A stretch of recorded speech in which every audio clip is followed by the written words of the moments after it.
మార్కాపురం రాయవరంలో జరిగిన ప్రమాదం 13 మంది ప్రాణాలు తీసుకుంది. గత 6 నెలల కాలంలో పలు ప్రమాదాల్లో ఎంతో మంది అసువులు బాశారు. అసలు ప్రమాదాలకు కారణమేంటి? ఇప్పటివరకు జరిగిన ప్రమాదాల వివరాలను మా ప్రతినిధి కోనార్క అందజేస్తారు. ప్రజలు దూర ప్రాంతాలకు ప్రయాణించాలంటే అత్యధికంగా వినియోగించేది ప్రైవేట్ ట్రావెల్ బస్సుల్ని. అయితే ఈ బస్సులన్నీ కూడా ఎంతవరకు క్షేమకరంగా ఉన్నాయి, ఎంతవరకు భద్రతా ప్రమాణాలు పాటిస్తున్నాయి అనేది ప్రశ్నార్థకంగా మారింది.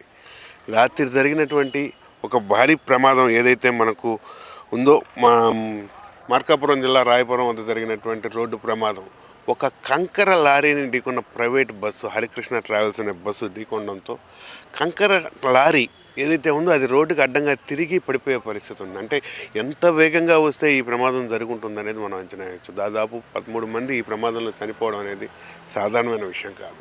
అయితే మనం ఆలోచిస్తే గత 6 నెలల కాలంలో, గత అక్టోబర్ నుంచి కూడా చూస్తున్నట్టే ఎన్నో ప్రమాదాలు జరుగుతున్నాయి. తొలుత కర్నూలులో జరిగినటువంటి ఘటన ఏదైతే ఉందో దాంట్లో దాదాపు 22 మందికి పైగా ప్రజలు చనిపోవడం అనేది జరిగింది. అప్పటి నుంచి అధికారులంతా అప్రమత్తం అయినప్పటికీ కూడా ఎన్నో రకమైనటువంటి ఇబ్బందులు ఉంటున్నాయి. వరుసగా మనం చూస్తున్నట్టయితే ఈ ప్రమాదాల క్రమం ఎలా ఉందంటే, కర్నూలులో జరిగినటువంటి పెను ప్రమాదం ఒకటి, తర్వాత నంద్యాల శ్రీమలమెట్ట వద్ద మరో ప్రమాదం జరిగి 3 చనిపోవడం అనేది జరిగింది. విజయనగరం జిల్లా రాంభద్రాపురం ఘాట వద్ద వచ్చేసి భువనేశ్వర్ నుంచి మల్కాజ్గిరి వెళ్తున్నటువంటి ఓ ప్రైవేట్ బస్సు టైర్ పేలడంతో ప్రమాదం జరిగింది.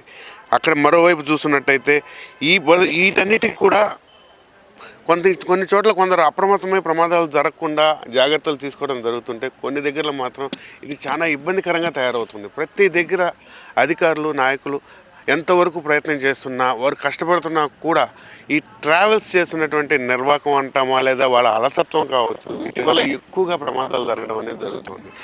సాధారణంగా ఇక్కడ మనం నిన్న జరిగినటువంటి ఈ ప్రమాదంలో, మార్కాపురం వద్ద జరిగినటువంటి ప్రమాదంలో కూడా ఈ వాహనం అరుణాచల్ ప్రదేశ్ రిజిస్ట్రేషన్ మీద జరిగినట్టుగా ఉంది. అక్కడ సంబంధించి ఫిట్నెస్ ఇవి కూడా అక్కడి నుంచి తెచ్చుకున్నారు. సాధారణంగా నాగాల్యాండ్ కానీ అరుణాచల్ ప్రదేశ్ నుంచి కానీ వీళ్ళు రిజిస్ట్రేషన్ బస్సులు తీసుకొని రావడం జరుగుతుంది. ఇక్కడ ఆల్ ఇండియా దీనికోసం వచ్చేసి ట్యాక్స్ తగ్గుతాయనే క్రమంలో వీళ్ళు అక్కడి నుంచి తీసుకొని వస్తున్నారు. అయితే నెల్లూరు మీద నుంచి వెళ్ళే ప్రతి వాహనాన్ని కూడా అధికారులు క్షుణ్ణంగా పరిశీలించి వాటికి సంబంధించినటువంటి సేఫ్టీ మెజర్స్, అలాగే ఫిట్నెస్ పరీక్షలు చేస్తున్నా కూడా వాళ్ళ కన్ను తప్పి దాటి వెళ్ళిపోతున్నటువంటి ఇలాంటి ప్రమాదాలు జరుగుతూ ఉన్నాయి. ఇక్కడ మనం చూస్తున్నట్టయితే ఈరోజు నిన్న జరిగిన ప్రమాదంలో ఇది వింజమూరుకి చెందినటువంటి ట్రావెల్స్. దీనికి సంబంధించి మనం చూస్తున్నట్టయితే జగిత్యాల నుంచి కలిగిరికి వస్తూ ఉంది. ఈ జగిత్యాల నుంచి కలిగిరికి వచ్చే క్రమంలో మనకు నెల్లూరు వాసులకు సంబంధించి చూస్తున్నట్టయితే 15 మంది జిల్లా వాసులు ఇక్కడ ఉన్నట్టుగా మనకు సమాచారం ఉంది. వీటిలో దొత్తలూరుకి సంబంధించి 3 దిగాల్సి ఉంటే కనిగిరికి 3, అలాగే వింజమూరులో 9 మంది దిగాల్సినట్టుగా మనకు సమాచారం ఉంది. అయితే ఇప్పటి వరకు చనిపోయిన వాళ్ళు ఎవరు అనే దాంట్లో మొత్తం మనకు స్పష్టత లేదు. మిగతా ప్రజలందరూ కూడా అత్యవసర పరిస్థితుల నేపథ్యంలో ఆసుపత్రికి తరలించడం అనేది జరిగింది. వీళ్ళందరినీ పరిశీలించిన తర్వాత అధికారులు వాళ్ళతోటి ఒక సమీక్ష చేసుకుని అసలు ఎవరెవరు ఏమేంటంది వాళ్ళ ఐడెంటిటీలన్నీ చెక్ చేసిన తర్వాత మాత్రమే వీళ్ళని గుర్తించి చెప్పడం అనేది మనకు స్పష్టత ఇవ్వడం అనేది జరుగుతుంది. వీటితో మనం చూస్తున్నట్టయితే కర్నూలు ఘటన తర్వాత, గత 6 నెలల్లో జరిగినటువంటి కర్నూలు ఘటన తర్వాత అన్ని ప్రాంతాల్లో కూడా రవాణా శాఖ అధికార యంత్రాంగం పటిష్టమైనటువంటి చర్యలు తీసుకుంది. భద్రతా వ్యవహారాలన్నీ కూడా చేసుకుంటూ వస్తుంది. ఎక్కడ ప్రమాదాలు జరగకుండా అవసరమైనటువంటి ఫిట్నెస్ పరీక్షలు, ఫిట్నెస్ టెస్టులన్నీ కూడా చేస్తుంది. ఇక్కడ మనం నెల్లూరు జిల్లా విషయానికి వస్తే, ఆ ఘటన తర్వాత జిల్లాలో దాదాపు అన్ని బస్సులను పరీక్షించి, అయితే ఇక్కడ మనం చూస్తుంటే నెల్లూరు రిజిస్ట్రేషన్ సంబంధించి కేవలం 12 బస్సులు మాత్రమే ప్రైవేట్ ట్రావెల్స్ ఉన్నాయి. వీటన్నింటిలో కూడా పూర్తి స్థాయిలో పరీక్షలు జరిపినట్టుగా మనకు అధికారుల నుంచి సమాచారం ఉంది. మరోవైపు చూస్తున్నట్టయితే ఇప్పటి వరకు ఫిట్నెస్ కానీ సేఫ్టీ మెజర్స్కి కానీ సంబంధించి దాదాపు 380 కేసులు నమోదైనట్టుగా మనకు చెప్తున్నారు. వీటన్నిటిలో కూడా డిఫరెంట్గా ఉన్నారు. వీటితో పాటు మరో 33 బస్సులను స్వయంగా అధికారులు సీజ్ చేశారు కూడా నెల్లూరుకు సంబంధించిన ప్రాంతంలో. వీటితో పాటు మిగతా జిల్లాలన్నీ కూడా చాలా చోట్ల సీజ్ చేయడం అనేది జరుగుతుంది. మనం ఇక్కడ చూస్తున్నట్టయితే ఈ ప్రమాదాల కారణం ఏమై ఉండొచ్చు అనేది ఒక రకంగా అంచనా వేస్తే, ఈ ప్రమాదాలకి రకరకాల కారణాలు మనం చెప్తూ ఉన్నారు. ఒకటి, డ్రైవర్లకి నిరంతరం ఒత్తిడితో కూడినటువంటి ప్రయాణం కావచ్చు.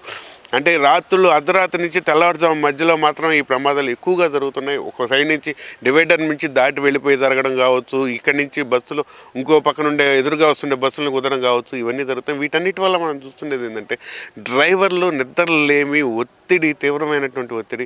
ఇటీవల కాలంలో ఎస్పీ గారు ఫేస్ వాష్ అనే కార్యక్రమం ప్రవేశపెట్టింది కూడా దాదాపు దానికి సంబంధించింది. వీళ్ళంతా కూడా ఎంత అప్రమత్తం చేస్తున్నా, అప్రమత్తం అయినప్పటికీ కూడా డ్రైవర్లలో ఉన్నటువంటి ఈ సమస్య అయితే తీరటం లేదు.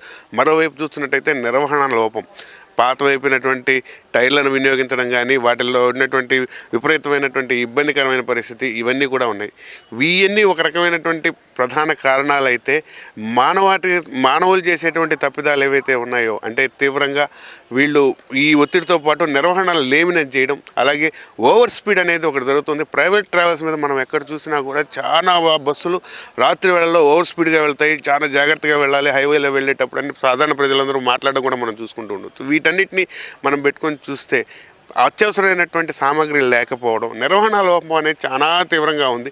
అంటే ఒకవైపు డ్రైవర్లు నిద్ర లేకుండా ప్రయాణాలు చేయడం ఎలా అయితే జరుగుతుందో, వాహనాలకు కూడా కనీసం రెస్ట్ అనేది లేకుండా అంటే వాటిని కంటిన్యూగా తిప్పుతూ ఉండడం వల్ల అవి త్వరగా లోపల ఉండే పార్ట్లు పాడైపోయి ఇబ్బందికరమైన పరిస్థితులు ఏర్పడే పరిస్థితి కూడా ఉంది.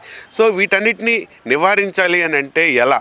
ఇది పెద్ద ప్రశ్నార్థకంగా మారింది. $100 బిలియన్ క్వశ్చన్గా దీన్ని మనం అనుకోవచ్చు. ఎందుకంటే సమస్యలు వాటికవే వచ్చినప్పుడు వాటిని పరిష్కరించడానికి మానవ మేధస్సుతో ఏదో రకంగా సలహాలు తీసుకోవచ్చు, సూచనలతోటి ప్రయాణాలు చేయవచ్చు. కానీ మానవ తప్పిదాల వల్ల, అవగాహన లేమి వల్ల, అలాగే వీళ్ళు చేస్తున్నటువంటి ఆర్థికపరమైన లాభాల కోసం చేస్తున్నటువంటి లోపభూయిష్టమైనటువంటి పనుల వల్ల కూడా జరిగేటువంటి ఈ ప్రమాదాలని వాటి నుంచి ప్రజలని ప్రాణాలు రక్షించాలి అంటే వాటిని ఎలా చేయాలి అనేది ఎవరికి కూడా అర్థం కాని పరిస్థితి. ఎందుకంటే తప్పిదాలు యాంత్రికంగా జరిగినప్పుడు వాటిని మార్చవచ్చు, కానీ మానవ తప్పిదాలు ఆశల వల్ల దురాశ వల్ల జరిగినప్పుడు వాటిని ఎలా తప్పించాలనే దానికి ఎక్కడ మనకు ఇది ఉండదు. ప్రతి దగ్గర కూడా ప్రతి స్థాయిలో కూడా అన్ని రకాల జాగ్రత్తలు, సేఫ్టీ మెజర్స్, రక్షణ తీసుకుంటే తప్ప ప్రజా ప్రాణాలకి రక్షణ ఉండదనేది మనకి ఇక్కడ స్పష్టమవుతుంది. అయితే అధికారులు ఒకవైపు తమ వంతు బాధ్యతగా ప్రయత్నాలు చేస్తూ ఉన్నప్పటికీ ఇక్కడ నిర్వాహకులు ఎవరైతే ఉన్నారో ప్రైవేట్ ట్రావెల్స్ నిర్వాహకులందరూ కూడా వాళ్ళకి అవసరమైన వాళ్ళు తీసుకోవాల్సిన చర్యలు వాళ్ళు తీసుకోవాల్సిన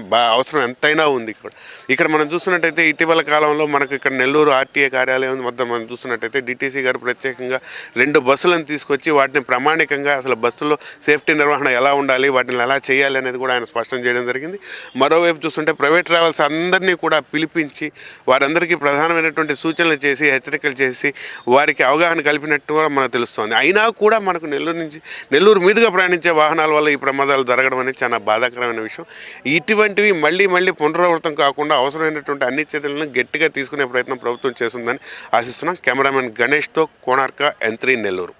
మా అభిమాన నేతకు పుట్టినరోజు శుభాకాంక్షలు. సమస్యలపై పోరాటమే ఊపిరిగా, పేద బడుగు బలహీన వర్గాల సేవయే ప్రథమ కర్తవ్యంగా, సర్వేపల్లి నియోజకవర్గ అభివృద్ధియే లక్ష్యంగా ఎన్టీఆర్ ఆశయ సాధన కోసం ముఖ్యమంత్రి చంద్రబాబు నాయుడు ఆధ్వర్యంలో ప్రజల శ్రేయస్సుకై రాజకీయ ప్రయాణం చేస్తున్న టీడీపీ పోలిట్ బ్యూరో సభ్యులు, సర్వేపల్లి ఎమ్మెల్యే మా బాస్ సోమిరెడ్డి చంద్రమోహన్ రెడ్డి గారికి పుట్టినరోజు శుభాకాంక్షలు.